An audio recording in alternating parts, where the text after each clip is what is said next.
Peraí, vou mandar áudio.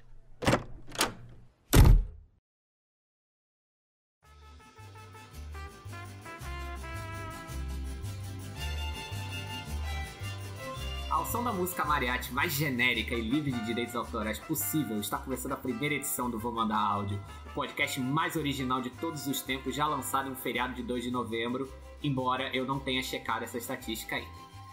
O Vou Mandar Áudio é a primeira extensão da marca do Longa História, um conglomerado que agora completa um ano de existência nesse mesmo 2 de novembro. Nós não temos a menor ideia de onde isso vai chegar, mas a gente espera que você se divirta ouvindo tanto quanto a gente se divertiu fazendo. Eu sou Gustavo Pereira, crítico e cofundador do Longa História, e ao meu lado, em mais essa loucura, está o melhor time de sócios que eu poderia sonhar para desenvolver um projeto como esse.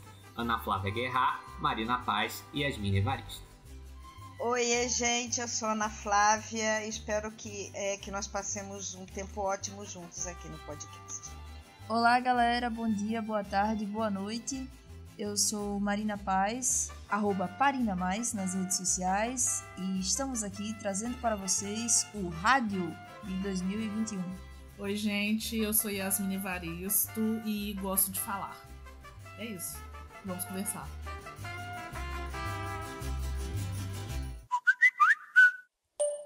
A Yasmine é crítica de cinema credenciada pela Abracine. Inclusive, Yasmine, você vai ter o seu quadro nesse programa, que é o quadro Eu Sou Uma Crítica Credenciada. Que uma vez por programa, você tem o direito de encerrar qualquer discussão com a frase Eu sou uma crítica credenciada, eu sei o que eu tô falando. E aí a discussão se encerra. Use com sabedoria. Se não usar nesse programa, não acumula pro programa que vem. Isso aqui é que nem o poder da Carla Dias. Não usou, perdeu, tá? Mas você tem. Então, aproveita. Pode deixar que eu usarei com parcimônia e usarei com sabedoria. Vai dar carteirada. Se você já leu algum texto do Longa História em algum momento desse ano, inclusive nós estamos completando um ano de site agora, você sabe que o nosso slogan é sempre a mais a dizer. Tudo pode ser analisado com mais atenção para que a gente descubra algo novo e saia disso uma pessoa melhor. Vamos colocar o filme dessa edição do Vou Mandar Áudio para jogo. É Viva, a Vida é uma Festa, da Disney Pixar. Viva é de 2017, mas a primeira grande notícia sobre ele é de 2013, quando a Disney tentou patentear a marca Dia dos Mortos. O problema, um pequeno problema, quase nada, é que esse é o nome de um feriado típico do México, que desde 2003 é considerado pela Unesco uma obra-prima da herança oral e intangível da humanidade. Marina, o que você acha disso? Então, isso aconteceu... A Disney preencheu, né, um requerimento de patente da frase Dia dos Mortos, porque esse era o título original do filme. O filme ia se chamar Dia dos Mortos. E aí, quando as pessoas ficaram sabendo disso, né, porque o requerimento de patente é relativamente público, então foi uma informação acessível, aconteceram até petições. Uma das petições teve mais de 20 mil assinaturas pedindo para a Disney retirar isso, porque o Dia dos Mortos é um feriado cultural, né? Não, na verdade, não é só um feriado, é uma tradição, é uma cultura. E é meio louco pensar numa empresa grande tentando patentear uma cultura, mas não é tão louco quando a gente pensa que essa empresa é a Disney, né? Que já tem muita coisa mesmo nos bolsos, e aí o Dia dos Mortos seria só mais um. Mas aí, depois dessa repercussão negativa, a Disney retirou o pedido de patente e foi aí que eles deram a justificativa, né? Eles falaram que, na verdade, tentaram patentear Dia dos Mortos como sendo o título do filme, para que as pessoas não pudessem usar o título ou reproduzir, e também para garantir que o título fosse usado em brinquedos, vestuário. E aí eles mudaram o título do filme para... que é uma história que a gente vai contar aqui também. Ai, caramba! Então, o nome do filme acabou sendo alterado para Coco, que aí ele vai fazer referência direta à personagem da bisavó do Miguel, que é o garoto que vai viver a aventura, né? E Coco é apelido de socorro, é uma abreviação, andei dando uma pesquisada e vi que é a abreviação de socorro. E até então, ok, o título original é Coco. E aí no Brasil o filme precisou de se chamar Viva, a Vida é uma Festa, porque alguém deu um toque na Disney, na Pixar, e falou, olha galera, isso vai virar meme. E aí o meme seria justamente Coco, ok, mas com certeza alguém ia chamar o filme de Cocô e ia disparar memes assim que saísse a primeira arte de divulgação. E aí, no Brasil, é a primeira vez que aconteceu de se alterar o nome de um personagem de filme Disney. A Mama Coco, né, a Mama Socorro, acabou virando Mamãe Inês. E é engraçadíssimo, né, porque antes disso a Disney nunca precisou de passar por esse processo. Mas a gente conhece os espectadores brasileiros bem porque a gente lembra do Conde Dooku, que teve que mudar para Dooku, né, em Star Wars. Ou seja, quem avisou a Disney foi muito amigo. Uma coisa que eu queria lembrar aqui, e essa não é nem a primeira vez que tentam patentear o Dia dos Mortos, nem o primeiro símbolo cultural do México, temos aqui como alguns exemplos o cacto, a tequila, o cocar do Montezuma, a Nossa Senhora de Guadalupe e, se preparem, o hino nacional do México. Algum gaiato já tentou registrar patente do hino nacional do México e falar, é meu. E a gente pode ficar aqui meia hora falando disso, mas me parece que tem uma relação direta entre essas tentativas bem literais de apropriação cultural e a força geopolítica do México no mundo, né? Eu não consigo imaginar... eu fico pensando se eu tentasse registrar o 4 de julho e fosse bater na porta, mandar um fax pra Fox News falando que eu quero 25 cents a cada vez que a Fox News fala do 4 de julho na sua programação. Então eu queria perguntar pra Ana o que ela acha dessa relação de poder entre países do centro do capitalismo e países periféricos. E, Ana, usa bem menos do que meia hora pra isso, por favor. Ai, caramba! Vou tentar falar menos bem. Então eu já vou pro fim da história, né? Eu já vou pro resultado de como aparece no filme, como fica no filme, talvez uma tentativa de fazer uma mescla entre a ideia daquilo que é a morte, né? Uma ideia ocidental, judaico-cristã, e a ideia de morte que a gente vê no filme, porque essas duas ideias eu percebo que elas são muito diferentes. Então, a morte, assim, no sentido judaico-cristão, é sempre visto como uma coisa ruim, né? Uma coisa feia. Você tem luto, né? E todos esses outros sentimentos e práticas que a gente conhece e a gente vive, né? A gente tem vivido a nossa vida inteira nisso. E o que a gente vê no filme é uma ideia diferente de morte, que não é propriamente triste. Então, eu lembro, a quem viu o filme, eu lembro que, por exemplo, a tristeza, ela está no filme não em relação às pessoas que morrem, mas em relação à própria Coco, né? A própria Coco que já está doente, que perde a memória, que não se lembra das pessoas que estão à volta dela, e isso é que produz tristeza, né? Então é algo dentro do nosso tempo de vida que produz tristeza e não a morte dela, né? Ou a morte, né, das outras pessoas que estão na família.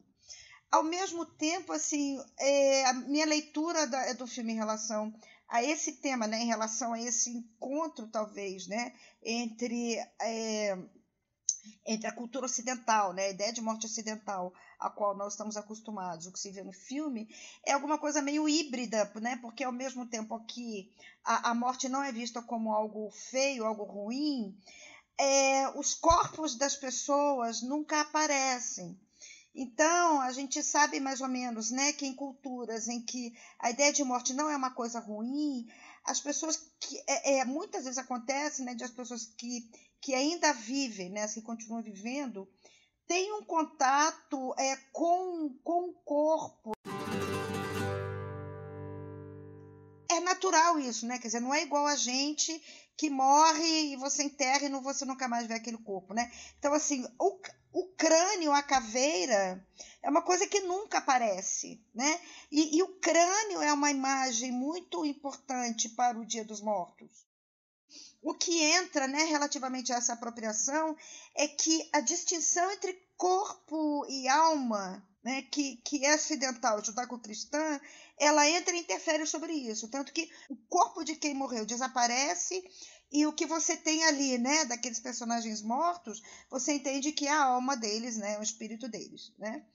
Então, eu acho que há uma apropriação, sim, né, quando existem determinados elementos relacionados à geopolítica, né, quer dizer, ao que o México representa em relação aos Estados Unidos, Mas, para que isso aconteça, né, alguns elementos, quer dizer, não está tudo lá, né? Acho que é importante as pessoas que assistiram o filme vejam isso, né? Quer dizer, relativamente, né, à cultura relacionada ao Dia dos Mortos, não está tudo lá, né? Ainda assim existe essa imposição dessa separação entre corpo e espírito, entre corpo e alma, né, se impondo sobre o filme.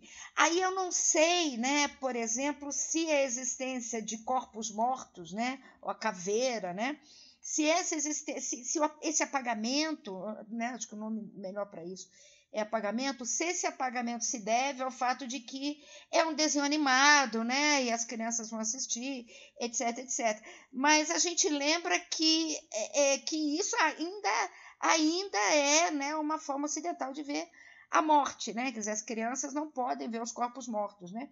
Quer dizer, quando morre alguém na família, as crianças não vão ao funeral, elas não vão ao enterro, né? Elas ficam em casa. Então, tem alguma coisa que no fim é híbrida, quer dizer, não é de fato a cultura deles, né? A cultura conta com alguns elementos que são estranhos, né? A ideia de morte ocidental. E aí, no fim das contas, a gente não sabe, né, se isso atende... Claro que sempre atende, no fim das contas, a um objetivo mercadológico. Mas, né, acho importante salientar, né, resumindo isso em menos de meia hora, que eu falei, que o que se tem ali é um híbrido, né, entre uma perspectiva ocidental de morte e uma não ocidental, para dar naquele resultado que a gente vê na tela. Me deparei com um artigo que vai falar sobre o Viva, Bakhtin e a carnavalização do corpo, né? No texto, as autoras vão falar que Bakhtin, em cultura popular na Idade Média, o contexto de François Rabelais, ele vai apontar que existia esse controle colonial sobre os corpos, demonizando o riso. E aí, por que eu quis trazer esse conceito de carnavalização de uma maneira bem superficial mesmo, né? Porque ela vai falar dessa separação do pecado religioso. Então o riso ele era tido como uma expressão demoníaca. E aí existe na comemoração do Dia dos Mortos mexicana uma certa resistência cultural que transforma o evento da morte em uma festa, o que é muito diferente do que a gente vê no Brasil. No Brasil, até hoje, funerais que têm festa são vistos como estranho. Eu aposto que é muito mais fácil qualquer um de nós aqui receber pelo WhatsApp um vídeo de um funeral que teve churrasco, samba, sabe, evento mesmo, assim, onde as pessoas lembravam, né, exaltavam a memória da pessoa falecida com um despreendimento, o que não significa que elas não estejam tristes nem ou não sentindo, né, a perda daquela pessoa, mas com certo despreendimento diferente desse lugar colonial cristão que coloca a gente como uma pessoa que tem a obrigação de sofrer diante da morte desse ente querido. Então acho que existe essa diferença muito grande. E aí no filme a gente pode perceber isso em dois personagens, na Abuelita e no Miguel. Enquanto a Abuelita, né, aquela pessoa que baniu de si, né, a música e o festejo, mesmo que ela ainda faça a festa do Dia dos Mortos, que ela mantenha aquela cultura, ela representa muito essa personagem sisuda, enquanto o garoto precisa e quer romper com esse padrão familiar. Eu acho que essa ideia do pecado e do religioso, do pecaminoso e do religioso, fica bem explícita nesses dois personagens. Inclusive, sobre isso que a Ana falou, da questão dos corpos no filme, tem uma coisa interessante que é... No filme tem também a questão dos mortos que são esquecidos, né? Que tem a ver com a tradição mexicana, de colocar fotos e tudo mais. E aí eu fiquei pensando, assim, enquanto eu estava assistindo, de como deve ser para um artista fazer um filme desse, né? Porque para você não ser esquecido, você precisa estar registrado em uma fotografia em algum lugar, né? Você precisa ter sido eternizado de alguma forma. E essa ideia eu acho que é muito atraente para todo artista, porque toda obra tem um pouco, né, da pessoa, e a pessoa pensa que está se eternizando através das coisas que ela faz. Só que, em se tratando de um filme da Disney, acho que isso fica um pouco mais complicado, porque, por exemplo, até agora a gente mesmo não citou o nome dos diretores. E eu, honestamente, não sei de cabeça quem são os diretores. Os diretores! Imagine o pessoal que trabalhou na concepção dos personagens, na animação, Aí... eu acho que entra em choque nessa cultura corporativa que a gente tem, que é típica da Disney, dos grandes estúdios, de ficar a marca da indústria, que a indústria não é um ser vivo, né? A Disney não é um ser vivo. E quem tá se eternizando é ela, e não a galera que tá fazendo. Aí eu fiquei pensando nisso enquanto tava assistindo ao filme. Pô, se esse filme fosse gerar as fotos das pessoas que não seriam esquecidas, ficaria só a foto, talvez, de Walt Disney mesmo, né? E se brincar, de Catmull, da Pixar. Mas acho que nem dele, acho que seria só de Walt Disney mesmo. Sim, porque antes o cinema era obra, né, daquela pessoa que está ali dirigindo. Agora ela também passa a ser. Já faz tempo, né? Não é de hoje que ela também é obra, né? De algo, né? Algo grande, né? Que se individualiza. Eu fiz uma pesquisa sobre como os mexicanos reagiram ao filme e além do Viva ser, até hoje, o filme de maior bilheteria da história do México, eu vi muitos relatos de mexicanos, principalmente mais velhos, que viram o filme e se viam refletidos naquela história. Viam a mãe, viam o filho, se viam na infância. Então, ele conseguiu, em alguma medida, se tornar uma obra que, em alguns pontos, capturava a cultura mexicana e capturou de uma forma um pouco atemporal. Pessoas de diferentes gerações conseguiram se ver ali. E isso contribuiu muito para o sucesso do filme. Um dos aspectos que eu acho mais interessante do filme é essa relação com a memória. Como a Marina já tinha falado um pouco antes, né, levantou essa questão de como seria a memória para essas pessoas que fizeram o filme, que talvez ficasse escondida, sobreposta, né, a imagem do Disney. Eu acho que o filme ele consegue tratar muito bem as memórias pessoais e as memórias coletivas. Mas aí também eu vou fazer um contraponto com o que a Marina disse, porque quando ela aponta que aquelas pessoas não seriam lembradas e sobrar só a imagem do Disney, eu discordo. Sobrariam imagens de todas aquelas pessoas, porque não é apenas a imagem da fotografia. É a memória de tudo que aquela pessoa fez. Aquelas cerimônias, se você observar ali, eles não fazem apenas um altar no qual eles estão lidando com as imagens. Eles estão tratando também das comidas preferidas daquelas pessoas, de contar histórias de como aquelas pessoas passaram pelas vidas umas das outras. Você tem outro tipo de objetos também pessoais que estão nos altares. Então são muitos elementos que vão construir essa memória. E é um festejo que vai converter algo que é natural e tidos em algumas culturas como um evento muito triste em um evento de partilha e de suporte emocional. E aí volto, né? A avó do Miguel, né? A abuelita tem essa característica de repreender a expressão da arte e esse gozo que provoca felicidade, justamente dentro de uma manifestação que tenta trazer essa felicidade por meio de exaltar a pessoa que já veio a óbito, não só pela passagem dela, não por aquele momento, mas por tudo que ela carregou e traçou durante a vida. Outro ponto que eu acho interessante também é a relação com o tataravô, que ele some quando o Alzheimer da sua filha, da Mama Coco, desaparece. Então, assim, nem aquele rasgar a fotografia e tentar apagar da mente funcionou, porque a vovó Coco é óbvio que ela guarda, né? Ali no fim, já dando o spoiler, se você percebe que ela guardou o pedacinho do rosto do pai que tinha sido guardado, mas naquele momento onde ela já não tem mais uma memória, ela consegue se lembrar do pai pela música que ele fez para ela, né? E aí isso também acontece por meio do Miguel, né, posteriormente, que vai resgatar. Então, como que você tem esse elemento de uma memória que está muito além apenas de um objeto físico só, tá relacionado diretamente com uma questão de história, de transmissão, de conhecimento, sabe? De todo um vínculo com a ancestralidade.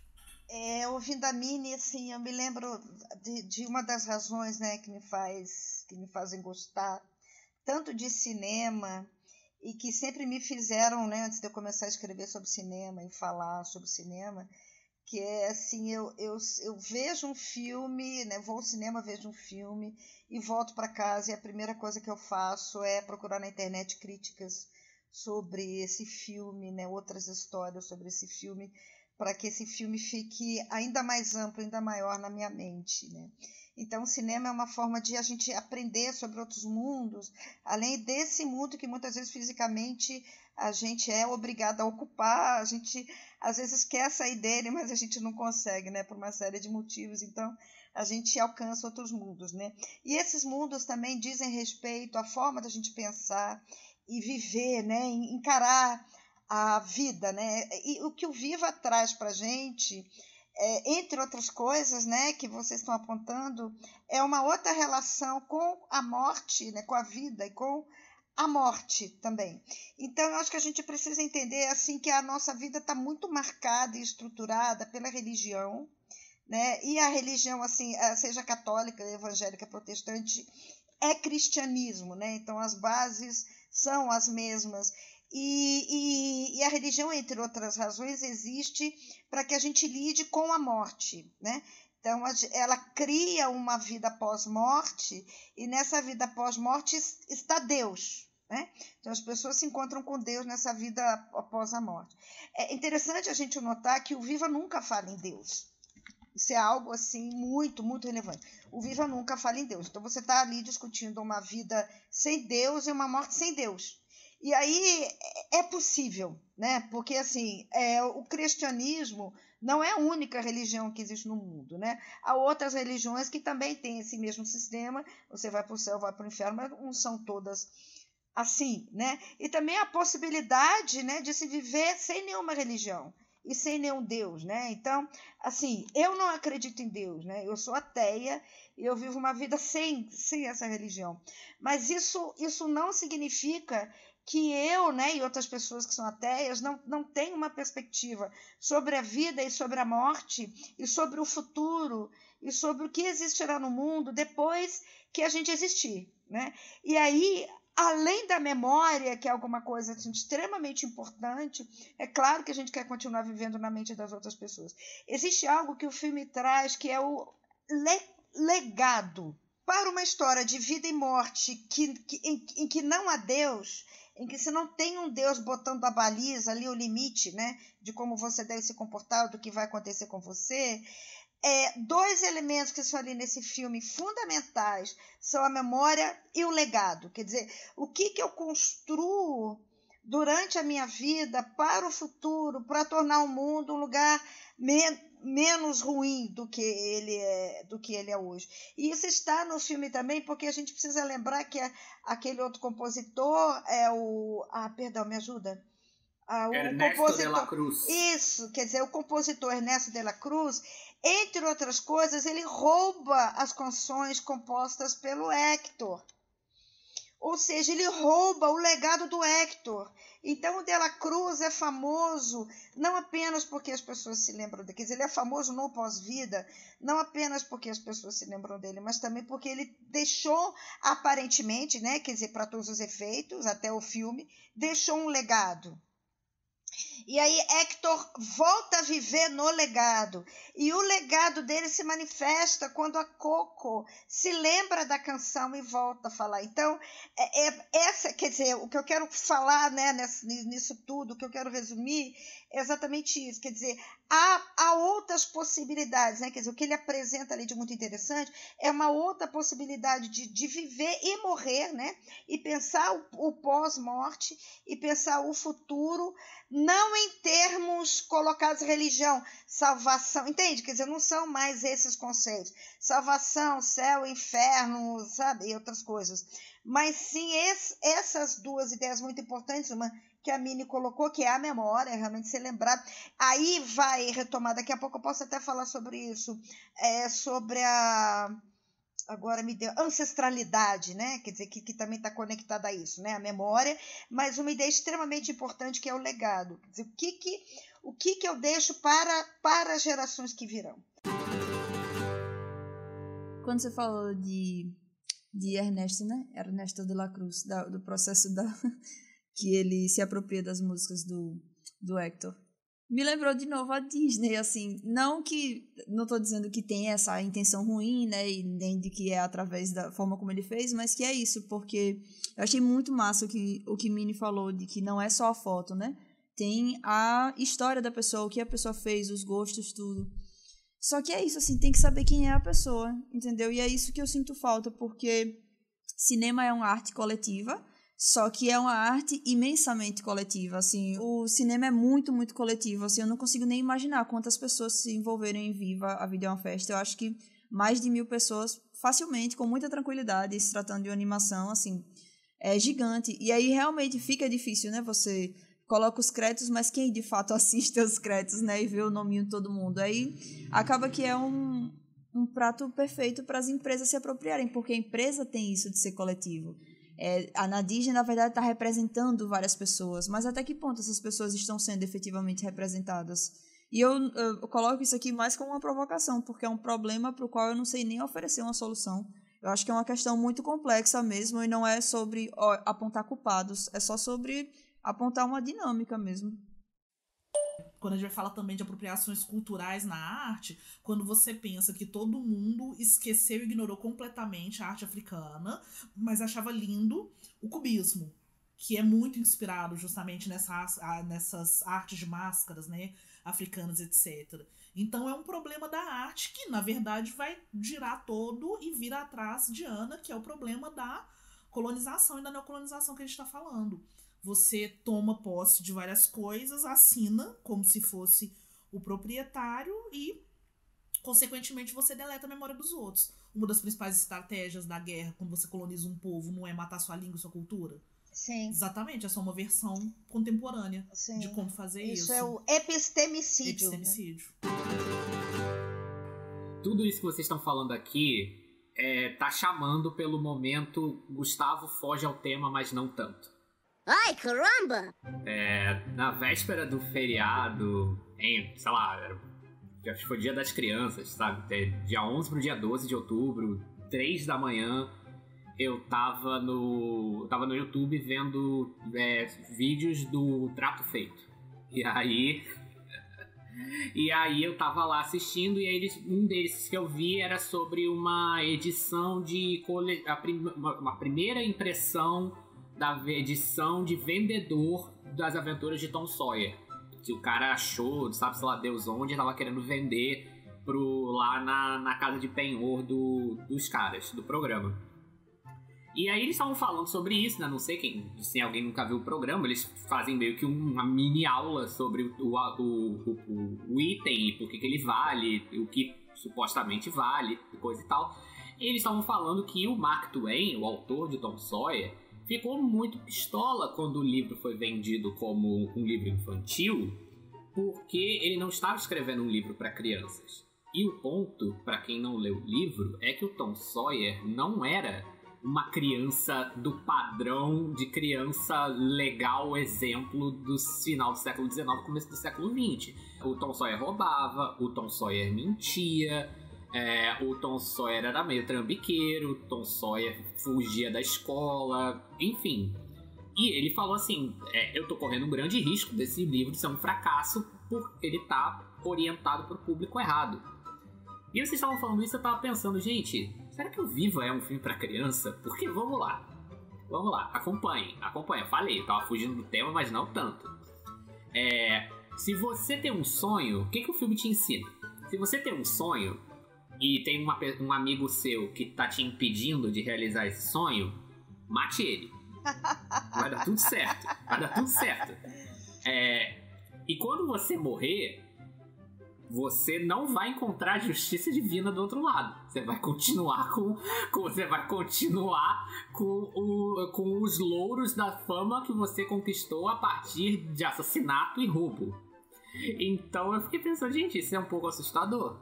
Você vai morrer e não vai pro céu. Você vai para outro lugar em que você é pobre ou rico, separado em classes, né? Se parece muito com o inferno, né? Criança, se você tem um sonho, não deixe nada entre você e o seu sonho. Apenas não seja pego. Esse foi o momento, Gustavo foge do tema, mas não tanto.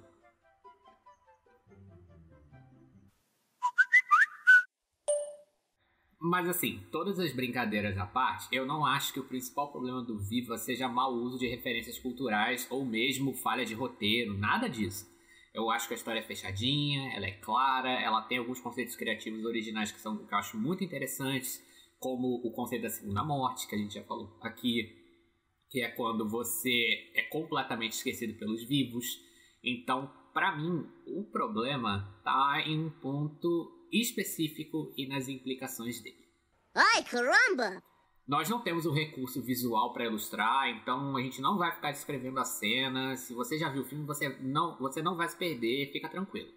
Mas lá no final do primeiro ato do filme, né, quando o Miguel vai parar no mundo dos mortos, a gente conhece o Hector tá tentando entrar no mundo dos vivos, e aquela cena dele tentando passar sem muito disfarce é a realidade de milhares de mexicanos vivos.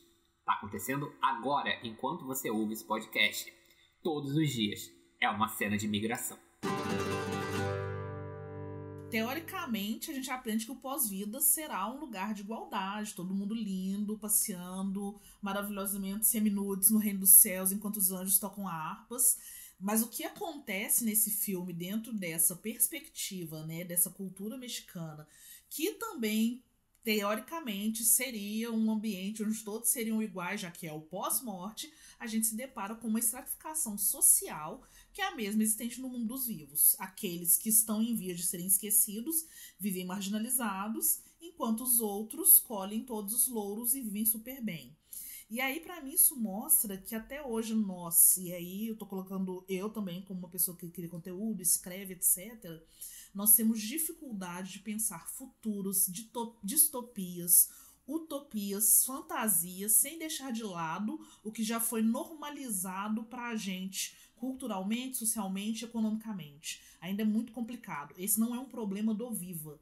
Isso é um problema como um todo. Qualquer pessoa que gosta de ficção científica e distopia consegue perceber o quanto que os filmes estão falando muito mais daquele momento do que tentando realmente criar um futuro possível. O artigo que eu li e me fez sugerir essa pauta foi escrito por uma mexicana. A gente vai colocar todos os links e artigos que a gente citar aqui, a gente vai colocar na descrição para você poder, se tiver interesse, ler mais e se aprofundar no assunto. Mas o que realmente naquele texto me fez refletir sobre o filme era uma questão que eu não tinha pensado quando eu vi o filme pela primeira vez, mas era que o Viva normaliza a ideia de fronteiras militarizadas. Né? E eu acho muito difícil discordar do que ela fala. Não tem para onde fugir. Né? É uma empresa multimilionária dos Estados Unidos usando a cultura de um país periférico para ganhar dinheiro. É uma empresa cheia de criativos e de acionistas brancos pensando algo que não faz parte da cultura deles. Então ainda é, no final, uma ficção preenchida com pedaços de realidade. E é uma realidade que, para quem conta a ficção, é normal. Então ela não é questionada. Ai, caramba! Eu também queria trazer para essa discussão um outro aspecto. Há mais ou menos uns 2 anos eu entrevistei a Caitlin Dowry, que é uma agente funerária, youtuber e escritora dos Estados Unidos. E a gente discutiu sobre na época, livro mais recente dela, que é o Para Toda Eternidade. Inclusive, recomendo muito. Tem 2 capítulos nele que me encantam. Um é sobre como os indonésios celebram os mortos em um distrito chamado Tanah Toraja. Não sei se pronunciei certo. A comunidade indonésia que ouve o podcast depois pode me corrigir. E o outro é como os bolivianos ressignificam os seus mortos, né? Eu não vou fazer o podcast dentro do podcast para explicar, porque eu recomendo muito a leitura do livro. Mas na Indonésia, eles abrem os túmulos de tempos em tempos para limpar os esqueletos, trocar as roupas e apresentar parentes. E eu acho isso incrível, porque você tem muita criança que nasceu depois que o avô morreu e que constrói histórias com o esqueleto do avô morto. Então assim, você lembra do seu avô? Lembra, a gente brincava muito. Que legal, onde? No cemitério onde ele está enterrado. E na Bolívia, eles têm como tradição enfeitar crânios com coroas de flores, fazer altares, rezar, fazer oferendas, sabe? Pedir graças mundanas. Eu acho isso também incrível. Né, que é, por exemplo, você pedir um emprego melhor, ou você pedir um sucesso na sua vida amorosa, graças que você não pediria para um padre, porque o padre poderia te julgar pelo que você está pedindo. Então você chega e pede para esses crânios, que eles chamam de inhatitas, e é mais do que vida após a morte, é uma nova vida após a morte. Eu acho isso incrível. Eu acho que isso acrescenta muito nessa discussão que a gente está tendo sobre a noção que o filme Viva traz sobre o mundo dos mortos. É muito mais do que aquilo ali. E eu acho que isso, assim, que você falou, aborda uma outra questão que diz respeito à ideia de ancestralidade, né? Que eu já mencionei aí quando a Yasmine falou, que muitas vezes a gente pensa que a ancestralidade é algo que diz respeito apenas àquilo que vem antes de você, né? Então as pessoas já se pensam como sendo ancestrais de alguém. Por isso que elas têm filhos, por isso que elas têm alunos, né? Elas têm orientandos, têm seguidores, para elas serem ancestrais de alguém. Então, também eu penso que é uma forma, quer dizer, esse ritual, ele louva os seus ancestrais e mostra para eles que, sim, eles foram ancestrais de outras pessoas. Então, a ideia de ancestralidade, ela é projetada para o futuro também, porque é importante, tão importante para nós sabermos quem são os nossos ancestrais, quem fez parte da nossa história, quem construiu a nossa história. É importante também nós entendermos que no futuro também seremos ancestrais de outras pessoas e seremos lembrados por outras pessoas e elas aprenderão as nossas lições também. O que você falou, Ana, é a base do movimento afrofuturista. O afrofuturismo, ele não está pensando apenas em recontar as histórias do passado, seja por meio da literatura, né, de outras manifestações artísticas, mas ele também está focado em construir futuros possíveis, né? E aí é óbvio, novamente, né, como o Gustavo disse, não vamos fazer podcast dentro do podcast, mas é interessante ler os trabalhos sobre afrofuturismo. Eu recomendo o trabalho da Kênia Freitas, justamente porque a gente vai passar a entender que, já que tiraram da gente, né, furtaram da gente essa memória ao destruir nossa história, nossos artefatos, as nossas línguas, né? Ao mesmo tempo, a gente tem a possibilidade de construir futuros melhores para as próximas gerações, para as que estão aqui e para as que virão, resgatando ou construindo situações atualmente. E aí, já aproveitando que a gente está falando de construção de memórias, né, eu fiquei pensando o quanto que existe uma memória conhecida e uma memória verdadeira. Eu conheço histórias, né? Vou pegar para lado pessoal, eu conheço história das minhas avós, das minhas tias-avós, até mesmo da minha mãe, que ainda é viva. Mas eu não conheço as histórias verdadeiras. E aí, quando a gente se depara com histórias verdadeiras, a gente pode lidar, sabe? Tá pisando num terreno muito espinhoso. E pra mim, o Viva, ele consegue trazer isso muito bem, né? A gente tem um personagem extremamente maduro, representado por um garoto, que ele está disposto a conhecer, e toda a movimentação que existe de perdão parte dele. Ele quer conhecer o avô, que ele acredita ser uma pessoa famosa.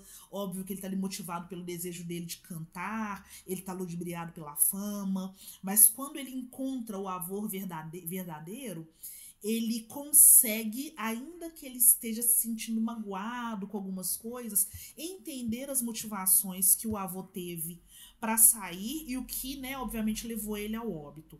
E aí isso vai se ligar a uma outra coisa que me incomoda um pouco no filme, que é no fim, quando a bisavó dele, né, desculpa, a tataravó dele, já falecida, né, no mundo dos mortos, entre aspas, está novamente casada com o tataravô. Ai, caramba! Eu não acho errado, porque eu concordo completamente que o perdão leva ela a isso. Até porque ela percebe que ela não foi de todo abandonada, que aquele cara não voltou porque ele foi assassinado, né? Mas ao mesmo tempo me incomoda porque a gente tem uma construção de mulheres todas que foram vítimas dessa relação patriarcal, na qual a tendência da mulher fica cuidando da família, ela não pode seguir seus sonhos, ela acaba abandonada, tendo que se virar sozinha, e aí vira aquele personagem que a gente tá cansado dele, que é o da mulher forte, mas é uma mulher forte que passa por uma série de traumas, de mágoas, né? Dura, né? Dura, exatamente, mas muito rígida, né? A própria abuelita, ela é muito rígida por conta disso, porque a mãe passou para ela essa noção de que ela teria que cuidar da família. O que também já está, né, intrínseco ali na cultura. A cultura mexicana é muito semelhante da nossa, que tem, obviamente, esse lugar da mulher como a que cuida unicamente da família, a que educa todo mundo, a que acolhe todo mundo, né? Mas são mulheres que conseguiram, além disso, terem profissões, né? Toda a profissão de sapataria foi aprendida e repassada pela tataravó. todas aquelas pessoas da família, elas têm uma profissão justamente por conta dessa memória, né, da profissão. Então me incomoda um pouco esse final com esse reatar do casamento, porque eu acho que o amor romântico, nesse ponto, ele dá uma quebrada, inclusive de provar que ao perdoar ele, ela poderia continuar amando ele, e mesmo pós-morte ela não precisa ser dependente dele. Sabe? Não existir essa dependência completamente afetiva, ligada, obviamente, ao amor romântico. A gente não tá falando de um afeto fraternal, dessa memória de uma família construída, de tudo que eles tiveram posteriormente, não. Mas é só aquele deslizezinho básico que a maioria dos filmes cometem, que é, se no final não tiver um casal de amor romântico, é como se o filme não tivesse realizado. E olha que a gente vê isso o tempo inteiro, né? Até em filmes de ação completamente bobos e sem roteiro, tem que ter um casalzinho pra poder falar, olha, isso aqui deu certo. Então eu me sinto um pouco incomodado com isso.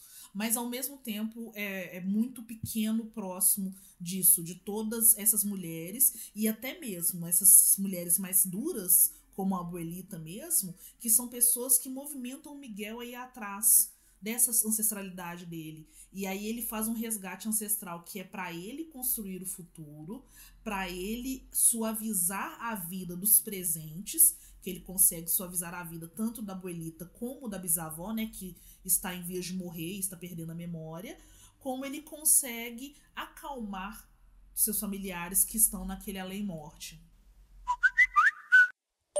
A gente está chegando ao final e no nosso quadro Sempre Há Mais a Assistir, a gente bem rapidinho sugere uma obra para quem quer conhecer mais sobre o tema. A minha indicação é Os Fantasmas Se Divertem, do Tim Burton. Ele também brinca muito com essas burocracias do pós-vida, mas eu acho que é de uma forma muito mais original e cômica. Ela não perde o apelo para um público mais jovem mesmo hoje. Eu revi o filme esse ano e o filme ainda funciona muito bem. Tipo, as piadas da burocracia do pós-morte funcionam ainda hoje. Você consegue rir e eu acho que vale a pena. Se você ainda não viu, é um filme do Tim Burton lá do começo, é um dos primeiros filmes do Tim Burton realmente grandes. É o filme onde ele conhece o Michael Keaton e fala, cara, você gostaria de ser o Batman? Então, assim, vale a pena. Eu tenho 2 sugestões. Posso? 2 sugestões? Deve. Oba! É porque elas são sobre temas diferentes. A primeira é a série da Netflix, The Chair, inclusive é resenhada por mim no Longa História.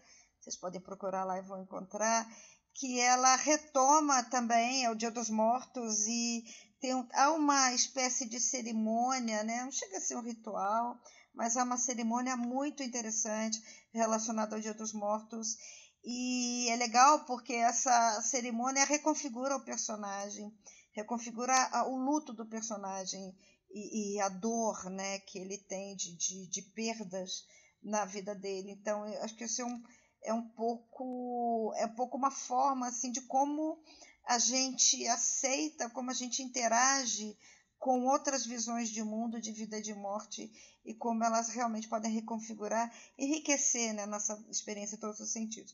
A minha segunda sugestão foi algo que a gente não mencionou, a gente não tratou aqui, mas é o que emociona profundamente as pessoas ao fim do filme, né, que é quando a música faz com que a Coco retome a sua memória, ela recupera a memória da infância, ela recupera a linguagem, ela recupera o contato com as outras pessoas a partir daquela música que faz parte da infância dela. E a gente está vivendo agora assim, algo muito legal, que é o Tony Bennett também, né? já com mal de Alzheimer, e fazendo show com a Lady Gaga e cantando lindamente, como sempre, né, se lembrando das letras das músicas lindamente.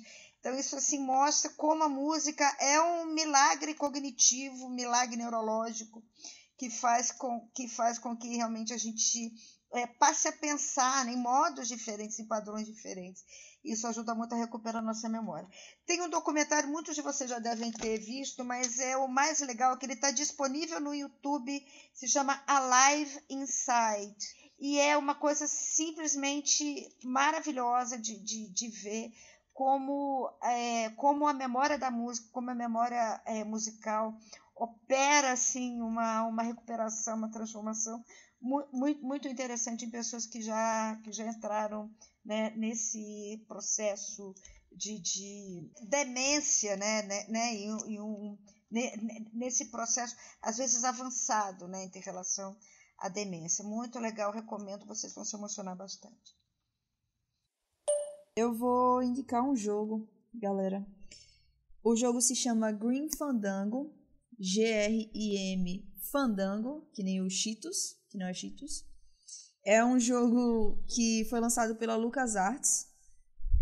Sim, a mesma que fez Star Wars. Eles tinham uma divisão que era de jogos, e esse foi um dos muitos jogos que essa companhia lançou, muitos jogos incríveis.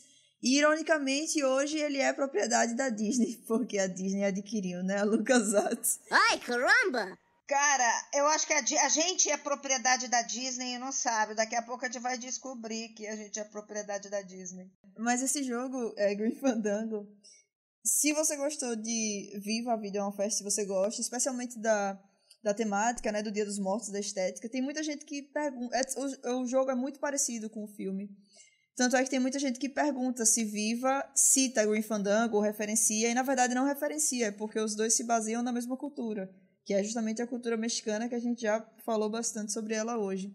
E o jogo é sobre um agente de viagens do além, é uma caveira, Manny Calaveira, que o objetivo dele é vender pacotes de viagem que são escalonados de acordo com quão boa a pessoa foi em vida.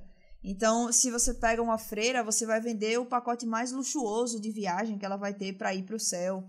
Só que ele só pega clientes ruins. E aí o jogo é ele tentando pegar clientes bons, e se revela muita corrupção. É uma corporação totalmente corrompida e interesses de outros empresários. É um jogo muito, muito legal, muito crítico. Assim na terra como no céu, né? Tudo igual. Yasmine, indica a tua obra aí. Então, eu vou dar 2 indicações também, que eu fiquei com inveja da Ana. E eu sou crítica credenciada! Aê, usou! Usei, dei minha carteirada. Isso, assim, a parte da frente da carteira é uma sugestão. A parte de trás da carteira é outra sugestão. Dei minha carteirada. Pois bem. Minha primeira indicação é uma animação também, que é de 2014. Ela, na época, foi lançada pela 20th Century Fox. E hoje em dia ela é da Disney. Tá no streaming da Disney Plus. E é o Festa no Céu. O título dele em inglês é The Book of Life. Eu adoro esse título. Eu gosto muito dele chamar o livro da vida. Porque traz essa coisa do Dia dos Mortos, né? Dessa vida constante. Essa vida que não se rompe pela efemeridade do corpo físico. E é um garoto, que é o Manolo, ele é um jovem, e aí ele tá ali dividido entre a expectativa da família e o fazer o que o coração dele manda, que é ser, só pra vocês entenderem, a expectativa da família é que ele seja toureiro, e ele quer ser um cantor. Então é muito semelhante ao argumento ali do Viva a Vida é uma Festa. E aí ele vai viver umas aventuras, porque ele tá no mundo dos vivos, ele vai passar pelo mundo dos esquecidos, vai passar pelo mundo dos mortos. E uma das coisas que eu mais gosto nesse filme, 2, né, na verdade. Uma é a parte estética, que todos os mortos parecem caveiras entalhadas na madeira. É lindo, eu acho que é um dos filmes esteticamente mais agradáveis, assim, dessas animações mais recentes. E a outra são as vozes do elenco no original. Então, na dublagem, a gente tem o Diego Luna, Zoe Saldanha, Ron Pelma, Ice Cube, Hector Elizondo, Dani Trejo e Plácido Domingos. Pra vocês terem noção, assim, Plácido Domingo, na verdade, é no singular. Então, assim, tem um elenco muito divertido, é um filme muito divertido. E as músicas que eles cantam são músicas pop, super contemporâneas, super da época do lançamento. E a minha segunda indicação poxa, eu acho que é impossível a gente falar de morte e não citar Sete Palmos, da HBO. É uma série com 5 temporadas, apesar de eu não ter assistido tudo. Eu sou muito encantada com tudo que eu vi da primeira, da segunda e parte da terceira temporada. E é a rotina de uma família que trabalha numa funerária. Então você tem a vida dos clientes sendo mesclada à vida daquela família e dos funcionários da empresa. Eu acho que ele sempre traz reflexões ótimas sobre a morte, principalmente porque o pai falecido logo no primeiro episódio, ele vira uma espécie de consciência de todas as pessoas da casa. Então, em vários momentos, quando eles têm que refletir sobre sobre as decisões que eles vão tomar da vida, o pai aparece sempre com soluções muito irônicas, inclusive mostrando para eles que não adianta eles tentarem fugir da regra do que eles são, que eles vão fazer merda da mesma maneira. Eu acho A Sete Palmos, assim, fantástico. Tá no streaming da HBO Max. Então é isso, chaparros. Quero agradecer a Ana, a Marina e a Yasmine por toparem essa aventura. Obrigada, querido. Obrigada, gente. Muito obrigada pela presença, todo mundo. E quem estiver ausente, tá anotado no meu Death Note. Obrigada, pessoal, pela audiência e pela paciência e pelo apreço e por todo o resto. Eu quero também agradecer especialmente a minha amiga Valentine Fontanella, que gravou a vinheta de abertura do podcast e ela me cobrou como único preço que toda vez que eu cite o nome dela, diga que ela é a melhor pessoa do mundo. Valentine, você é a melhor pessoa do mundo.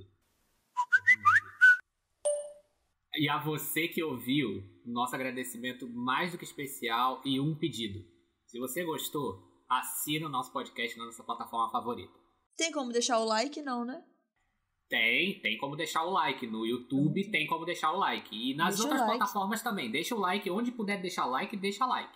Se a gente não tiver na sua plataforma favorita, manda uma mensagem pra gente que a gente cria a conta na sua plataforma favorita. Não deixa de dar sua opinião nos comentários. Fala do que você gostou, fala do que você acha que pode mudar, se tem alguma parte técnica que ainda não tá legal. A gente fez essa primeira edição do Vou Mandar Áudio pra gente, mas fez pra você também. É isso, gente. Tchau.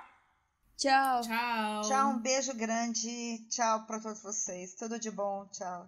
Até a próxima. Este podcast é uma produção Longa História. Roteiro de Ana Flávia Guerra, Gustavo Pereira, Marina Paz e Yasmine Evaristo. Edição de Gustavo Pereira. Locução de vinheta Valentine Fontanella.